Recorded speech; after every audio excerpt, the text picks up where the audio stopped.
Mulberry গাছ, এটা 12 মাসি তুর্কি লং মালবেরি। দেখুন কি অবস্থা, প্রতিটা শাখায় শাখায় ফুলে ভর্তি। ফুল তো না, ফল সেট হয়ে গেছে। কিছুদিন আগে আমি একটা পোস্ট করছিলাম যে মালবেরি নাকি 12 মাসে, কিন্তু প্রুনিং না করলে তো ফল আসে না।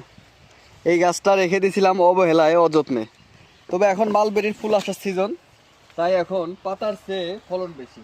একটু গাছটা দেখাই, এটা একটা বালতি সেট আপ করা গাছ, 30 লিটারের একটা বালতিতে আছে, কিন্তু প্রতিটা ডালেই ভরপুর ফল, ফলে ভর্তি।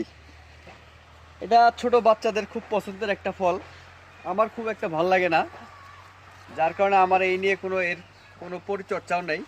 কিন্তু আজকে একটা ভিডিও দিলাম আপনাদের সঙ্গে, দেখেন কি পরিমাণ ফল সেট হয়েছে। তো ছাদ বাগানে পর্যাপ্ত যদি জায়গা থাকে, তাহলে এই মালবেরি গাছ একটা দুইটা, এক পিস হইলেই যথেষ্ট।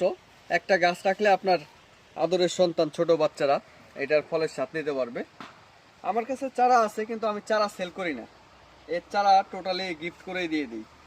ইতিপূর্বে অনেককেই দিয়েছি, আসলে ব্যস্ততার কারণে অনেককেই গিফট দেওয়ার কথা ছিল, ব্যস্ততার কারণে পাঠানো সম্ভব হয় না।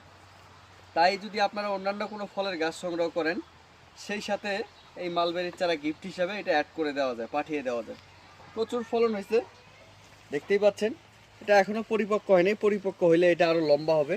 যেহেতু এটা তুর্কি লং মালবেরি, এটা পাকলে খেতে খুব ভালোই লাগে, খুব একটা খারাপ না। ওকে, সবাই বেশি করে বৃক্ষরোপণ করবেন, ভালো থাকবেন। আল্লাহ হাফেজ।